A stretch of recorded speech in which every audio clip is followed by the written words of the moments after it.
हाय दोस्तों, आपका मेरे चैनल पे फिर से स्वागत है। और दोस्तों, आज हम बहुत ही महत्वपूर्ण मुद्दे पे चर्चा करेंगे इस वीडियो में, तो कृपया करके अंत तक बने रहेगा क्योंकि काफ़ी इंपॉर्टेंट इन्फॉर्मेशन है। बीच बीच से वीडियो देखेंगे तो काफ़ी इंपॉर्टेंट इन्फॉर्मेशन आप मिस कर जाएंगे।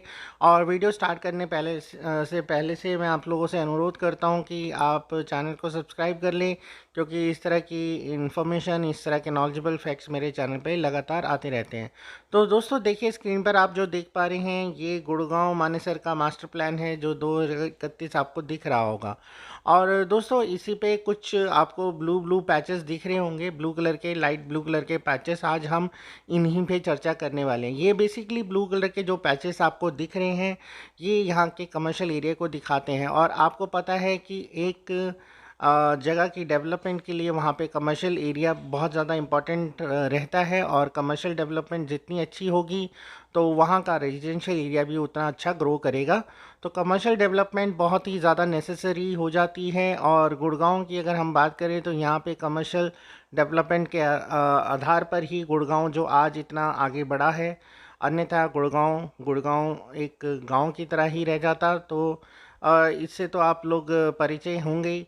और ये कमर्शियल डेवलपमेंट बहुत ज़्यादा इम्पॉर्टेंट है। और इसके हिसाब से अगर आप इसको देखते हुए अपना इन्वेस्टमेंट प्लान करेंगे गुड़गांव में तो आप हमेशा फ़ायदे में रहेंगे। तो आओ इस चर्चा को आगे बढ़ाते हैं और आपको मैं थोड़ा सा जूम इन करके दिखाऊं और समझाऊंगा ये कमर्शियल एरिया है वो किस तरह से है और इसका बेसिकली आसपास के एरिया में किस तरह का प्रभाव आपको देखने को मिलेगा।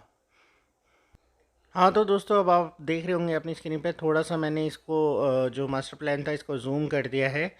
तो आपको ये जो ब्लू कलर के पैचेस है और भी ज़्यादा क्लियर दिख रहे होंगे। आपको दिख रहा होगा 115 sector, 114 sector, 88A, 74A, 75A, फिर सेक्टर 29, जिसमें बहुत बड़े बड़े आपको ब्लू कलर के पैचेस आपको दिख रहे हैं। तो ये बेसिकली सारे जो ब्लू कलर के पैचेस हैं ये इंडस्ट्रियल एरिया को दर्शा रहे हैं। येलो कलर के जो पैचेस हैं, जो येलो कलर का रंग है वो रेजिडेंशियल एरिया को दर्शा रहा है।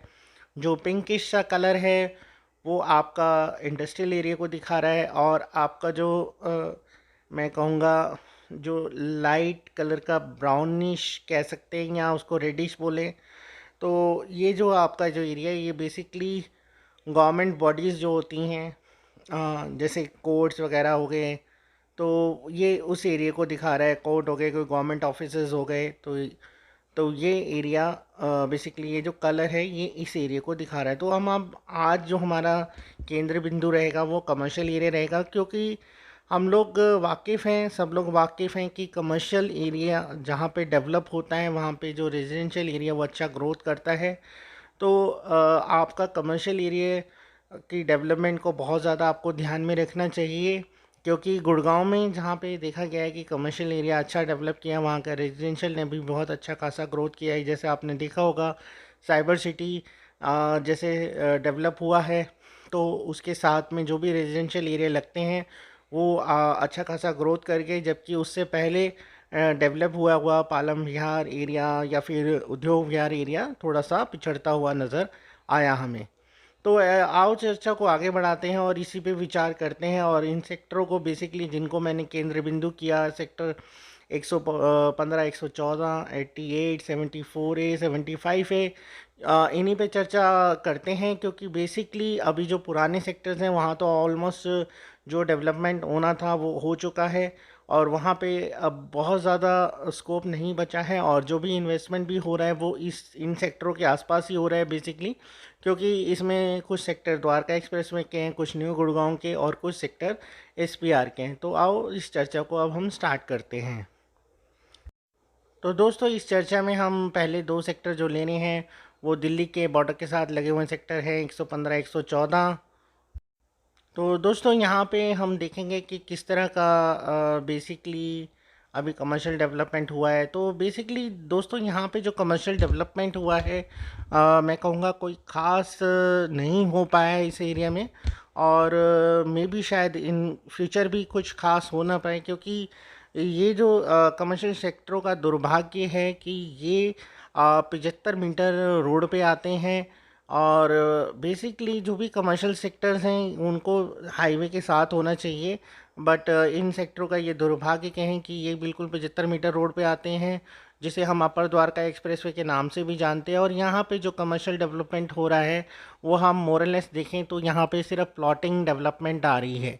हम देखेंगे कि यहाँ पे जो डेवलपर है वो बिल्डिंग्स बनाने से एक तरह से कन्नी काट रहे हैं, और ऑफिस स्पेस बनाने से कन्नी काट रहे हैं, क्योंकि चिंतल का एक कॉर्पोरेट पार्क यहाँ पे ऑलरेडी बना हुआ है, जो कि मेरे ख्याल से अभी तक लीज आउट नहीं हुआ, कि कोई एक सिंगल ऑफिस स्पेस उसमें नहीं देखा मैंने। काफ़ी सालों से वो बना हुआ है और एक मैं कहूँगा अलग थलग सा एरिया पड़ जाता है।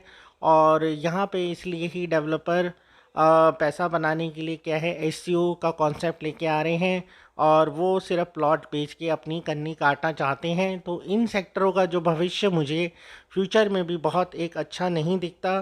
तो इसके आसपास के जो सेक्टर है, ऑल्दो वो दिल्ली से सटे हुए हैं, महंगे सेक्टर हैं, बट अगर उनको इन टर्म्स ऑफ एप्रिसिएशन अगर देखा जाए, क्योंकि हम जो आज पैसा लगा रहे हैं तो कहीं ना कहीं हम चाहते हैं कि वो पैसा कहीं ना कहीं हमें एक अच्छा रिटर्न मिले। अब उस पैसे के ऊपर चाहे वो हम एंड यूज़ के लिए कोई ना कोई चीज़ खरीद रहे हैं, बट फिर भी हम ना एक अपेक्षा होती है कि वो चीज़ का दाम बढ़े। तो यहाँ पे मुझे वो होता हुआ नज़र नहीं आ रहा। इस तरह से यहाँ पे कमर्शियल डेवलपमेंट नहीं हो रही। एससीओ आने से देखिए अनऑर्गेनाइज कमर्शियल डेवलपमेंट आ सकती है, बट प्रॉपर एक कमर्शियल डेवलपमेंट नहीं आएगी। तो इन सेक्टरों के आसपास अगर आप इस वजह से निवेश कर रहे हैं कि ये कमर्शियल सेक्टर हैं और इसके आसपास रेजिडेंशियल अच्छा ग्रो करेगा, तो मैं आपको यकीन दिला दूं कि ऐसा नहीं होगा इन भविष्य में भी। चाहे ये सेक्टर बहुत ही पास है दिल्ली से भी, एकदम सटे हुए सेक्टर हैं, और या फिर हम कहें एयरपोर्ट से भी सटे हुए सेक्टर हैं, बट इसमें ऐसा नहीं देखा जाएगा, क्योंकि वो कमर्शियल डेवलपमेंट वहाँ के एरिया का आपको एक तरह से पिक्चर दे देता है कि यहाँ पे किस तरह की आगे कमर्शियल गतिविधियाँ होंगी। और एससीओ जो है वो उससे आप ये जान सकते हैं, क्योंकि एससीओ में देखिए कोई रिस्ट्रिक्शन नहीं है, कोई किस तरह की भी अपनी शॉप या ऑफिस बना सकता है। तो एक वो कॉर्पोरेट कल्चर नहीं आ पाएगा एससीओ में, और कॉर्पोरेट कल्चर नहीं आएगा तो आप मान लीजिए कि आपको जॉब्स के लिए वही साइबर सिटी एरिया पे डिपेंड रहना पड़ेगा, या इन फ्यूचर जो साइबर सिटी कहा जाता है 74 है 75 है, तो वहाँ पे आपको डिपेंड रहना पड़ेगा। तो इसलिए इन सेक्टरों के आसपास आप निवेश को अवॉइड कर सकते हैं, और महंगी चीज़ें अवॉइड करें, और सोच समझ के ही इन्वेस्ट करें, क्योंकि आने वाला जो समय है द्वारका एक्सप्रेसवे सब लोग बोलते हैं कि बूम होगा, ये होगा, वो होगा, बट एग्जैक्टली देखिए द्वारका एक्सप्रेसवे है तो एक रोड ही रोड का ही पार्ट है, एक्सप्रेसवे है मान लिया, और उसके साथ में आपको टोल भी मोस्ट प्रोबेबली आ जाएगा। तो टोल भी देना पड़ेगा आपको, दिल्ली जाने के लिए एक अच्छा खासा टोल अमाउंट होगा। तो इन सब चीज़ों को आप ध्यान रखें, और कमर्शियल एरिया को भी देख के अगर कोई आपको बोले कि हाँ यहाँ पे ये कमर्शियल एरिया है, या यहाँ पे इस तरह का डेवलपमेंट आना है, फलाना है, तो इस चीज़ को आप सोचिए, विचार कीजिए, क्योंकि जहाँ पे एससीओ ही काट के बिल्डर कन्नी काटना चाहते हैं, तो वहाँ पे आप उस आधार पर कमर्शियल के आधार पर उस एरिया में निवेश ना करें, और कमर्शियल तो ऑब्वियसली कमर्शियल में तो निवेश ना ही करें। 114 115 सेक्टर के बाद हम आगे बढ़ते हुए सेक्टर 88 पे आ जाते हैं, जो कि एक बहुत ही बड़ा कमर्शियल सेक्टर है, और यहाँ की कमर्शियल डेवलपमेंट को भी देख लेते हैं। तो बेसिकली दोस्तों यहाँ पे जो अभी यही हाल है जैसे 114 115 वाला, तो यहाँ पे भी बहुत कुछ अभी कमर्शियली बहुत ज़्यादा डेवलपमेंट नहीं आई है इस सेक्टर में भी, बट इन फ्यूचर इस सेक्टर को सेक्टर 29 जैसा माना जा रहा है, जैसा सेक्टर 29 में डेवलपमेंट आपने देखा है, हॉस्पिटल, मॉल, स्कूल्स वगैरह। और ये द्वारका एक्सप्रेसवे के साथ सटा हुआ सेक्टर है, और इसके ऑपोजिट में आप देख पा रहे होंगे 36B भी है, जहाँ पे 36B और 37B, जहाँ पे ये आपका ग्लोबल सिटी का कॉन्सेप्ट आया हुआ है, और ग्लोबल सिटी आनी है। और नीचे अगर आप देख पा रहे हों तो बेसिकली यहाँ यहाँ पे नज़दीक में ही आईएसबीटी मेट और मेट्रो डिपो भी प्लान है। तो इस आधार पर हम कह सकते हैं कि इन फ्यूचर ये सेक्टर एक अच्छा ग्रो कर सकता है, क्योंकि जहाँ पे मेट्रो जंक्शन है और ग्लोबल सिटी जैसा कॉन्सेप्ट उसके जस्ट ऑपोजिट साइड में है, तो ये सेक्टर भी आने वाले फ्यूचर में एक अच्छा ग्रो कर सकता है। ऑल्दो यहाँ पे अभी टाइम लगेगा, ऐसा नहीं मैं कहता कि ये ग्रोथ कल ही हो जाएगी, बट 114 और 115 से यहाँ पे आपको बेटर रिटर्न्स देखने को मिल सकते हैं। और ये कमर्शियल के आधार पर भी ये सेक्टर अच्छा रहेगा। अगर आप कमर्शियल में इंटरेस्ट रखते हैं, कमर्शियल इन्वेस्टमेंट में इंटरेस्ट रखते हैं, और रेजिडेंशियल भी इसके आसपास का अच्छा ग्रो करेगा, और कहीं ना कहीं ग्लोबल सिटी का प्रभाव तो देखा ही जाएगा, जो 36B 37B जैसे एरिया में ऑलरेडी प्लान हो चुकी है। तो इसका भी प्रभाव आप देखेंगे फ्यूचर में आएगा, और इस कमर्शियल एरिया जो 88A में डेवलप होगा, तो कहीं ना कहीं ग्लोबल सिटी की वजह से भी एक इसमें अच्छा इम्पैक्ट देखने को मिलेगा।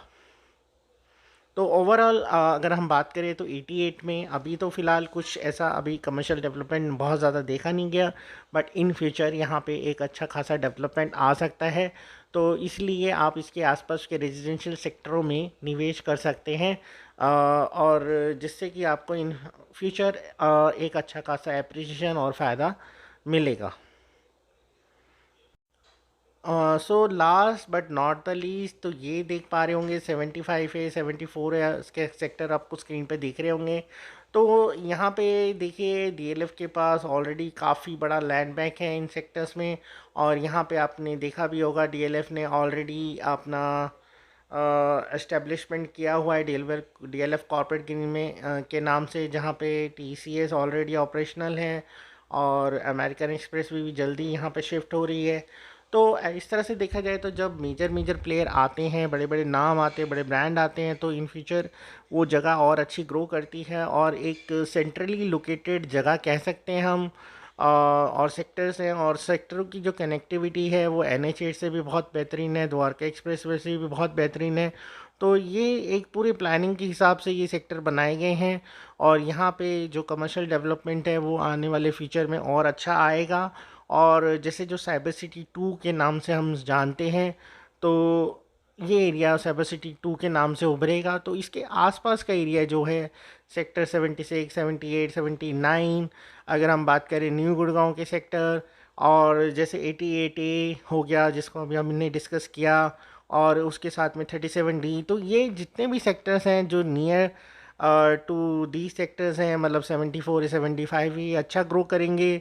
ग्लोबल सिटी भी आ रही है 36B में, जो कि यहाँ से बहुत हार्डली 10 एक मिनट का, मतलब मेरे ख्याल से 5 मिनट की राइड रह जाएगी जब वो द्वारका एक्सप्रेस वे ऑपरेशनल होगा प्रॉपरली। तो ये चीज़ें हैं। तो बेसिकली देखिए, अगर आप निवेश कर रहे हैं तो इन चीज़ों का ध्यान रख के करें, कमर्शियल एरिया का बहुत ज़्यादा ध्यान रख के करें, क्योंकि जो गुड़गांव की ग्रोथ स्टोरी है वो कमर्शियल एरिया के साथ ही जुड़ी हुई है।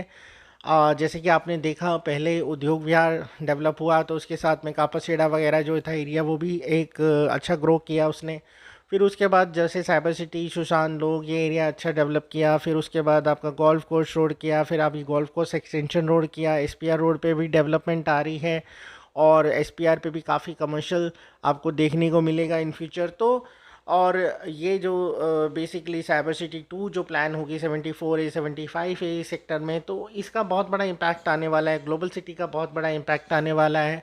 तो जो सेक्टर्स आप मास्टर प्लान को देखिए, आराम से रीड आउट कीजिए, आपको नेट पे मिल जाएगा। आप इसमें अगर मैंने तो चीज़ें आपको थॉरली बस कमर्शियल कुछ सेक्टर्स के बारे में यहाँ पे बताई हैं, आप आराम से पढ़ें, उन्हें देखें, और आपको जो ऑनलाइन मिलेंगी चीज़ें तो आपको खुद समझ आएगी कि कहाँ पे एक अच्छा ग्रोथ मिल सकती है आपको, और आपकी फ्यूचर इन्वेस्टमेंट सिक्योर हो सकती है। तो बेसिकली इस तरह से ही अपनी इन्वेस्टमेंट को प्लान करें, कमर्शियल एरिया को बहुत मेन मानें, क्योंकि कमर्शियल डेवलपमेंट जो आपके आस एरिया को, रेजिडेंशियल एरिया को, जहाँ पे भी आप रेजिडेंशियल अगर आप कोई प्रोजेक्ट में इन्वेस्ट कर रहे हैं तो बहुत बड़ा इम्पैक्ट करेगी। तो इसलिए फ्यूचर को बहुत सोच समझ के इन्वेस्ट करें। देखिए, हर कोई द्वारका एक्सप्रेस वे के बूम, मतलब स्टोरीज आपको बताने में लगा हुआ है कि सक्सेस ये हो जाएगा, वो हो जाएगा, गोल्फ को छोड़ जाएगा, बट देखिए प्रैक्टिकलिटी पे जाइए, जो चीज़ें प्रैक्टिकल लगती हैं उन पे विश्वास कीजिए। देखिए ठीक है, द्वारका एक्सप्रेसवे में नो डाउट एक अच्छा रोड बन रहा है, बहुत अच्छी कनेक्टिविटी हो जाएगी, दिल्ली की 2 कनेक्टिविटी बन जाएंगी, स्मूथ हो जाएगा। बट बहुत चीज़ें हैं जो आपको फिर भी सोच विचार करके ही उसमें निवेश करना चाहिए। तो अपना दिमाग लगाइए, अपनी थोड़ी रिसर्च एंड डेवलपमेंट अपने हिसाब से भी कीजिए और उसके हिसाब से ही आगे निवेश कीजिए। तो चलिए दोस्तों, इस वीडियो में इतना ही था। मैं आशा करता हूँ आपको ये वीडियो पसंद आया होगा, और देखिए आपको ये वीडियो वाकई में पसंद आया और आपने ये वीडियो यहाँ तक देखा है तो इसे लाइक और शेयर ज़रूर करके जाएं। और जो भी लोग नए जुड़े हैं चैनल से, चैनल को सब्सक्राइब ज़रूर कर लें, क्योंकि इस तरह की इन्फॉर्मेशन और नॉलेजेबल फैक्ट्स मेरे चैनल पे लगातार आते रहते हैं। तो चलिए दोस्तों, अब इस वीडियो को यहीं पे अंत कर देते हैं, और अब आपको जल्द मिलेंगे इसी तरह के इन्फॉर्मेटिव और नॉलेजेबल वीडियो के साथ। तब तक के लिए दोस्तों, bye bye and take care.